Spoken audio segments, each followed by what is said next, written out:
Tuhan bersamamu.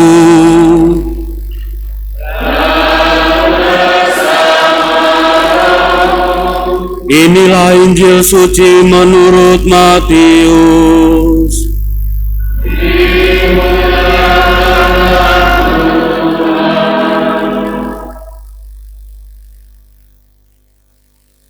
Dalam khotbah di bukit, Yesus bersabda kepada murid-muridnya, "Kamu adalah garam dunia.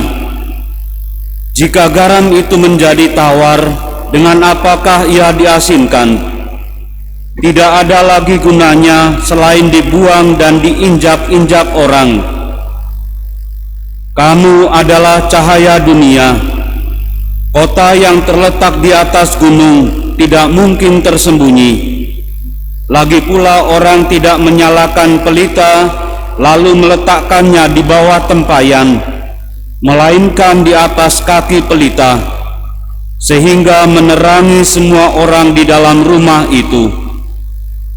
Demikianlah hendaknya cahayamu bersinar di depan orang, supaya mereka melihat perbuatanmu yang baik dan memuliakan Bapamu yang di surga."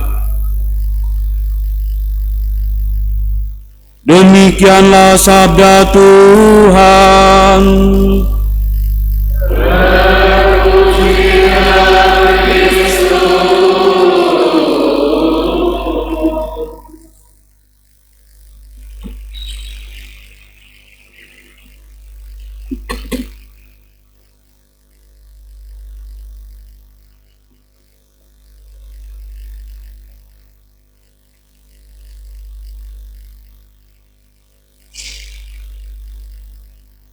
Bapak, Ibu, dan saudara-saudari yang terkasih, panggilan untuk menjadi terang dan garam dunia adalah panggilan Yesus kepada para muridnya, bukan hanya tugas tetapi identitas. Hal itu bukan berarti bahwa dunia yang kita tinggali ini dunia yang hambar dan bahkan dunia yang gelap. Sebaliknya, dunia yang kita tempati ini adalah dunia yang sangat kompleks, bahkan bukan hanya berlapis-lapis, tetapi sangat majemuk. Dan zaman ini dunia semakin global. Lantas bagaimana kita menjadi garam dan terang dalam dunia yang semakin global ini?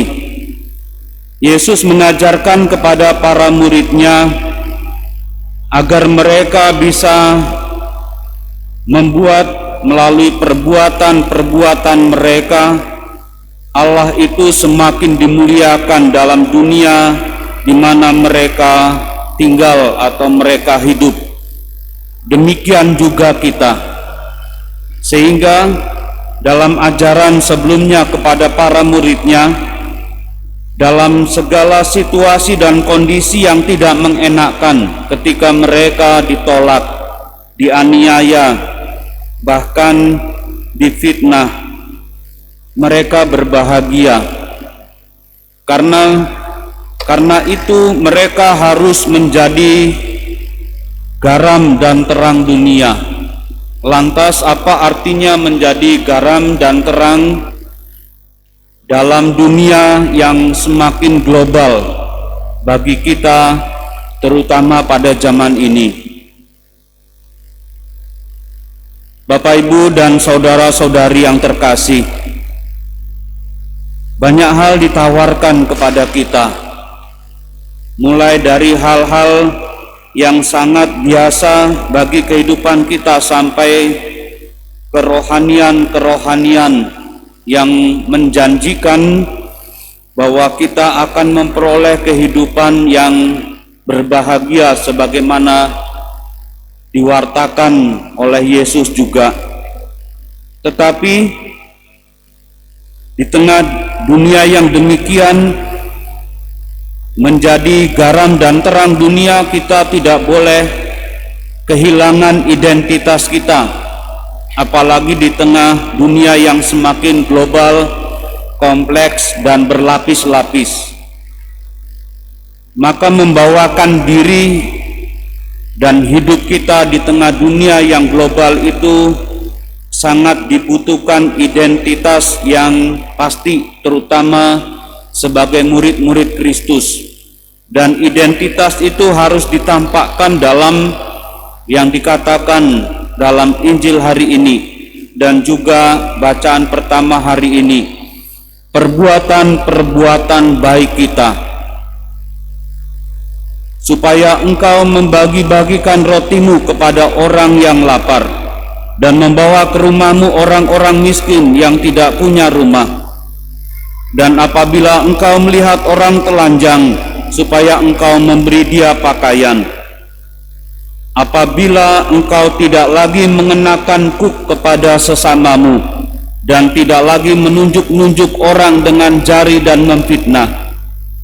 Apabila engkau menyerahkan kepada orang lapar apa yang kau ingini sendiri dan memuaskan hati orang yang tertindas, disitulah garam dan terang dunia kita nampak.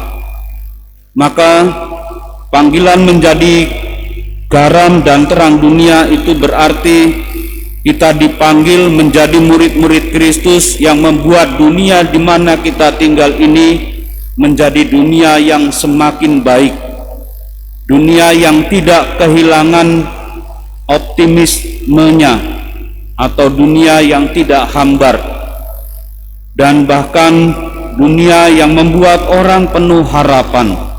Dan semoga melalui perbuatan-perbuatan baik kita, panggilan yang kita lakukan itu membuat Allah semakin dimuliakan. Tuhan memberkati kita. Mari kita berdiri menyatakan iman kepercayaan kita kepada Tuhan.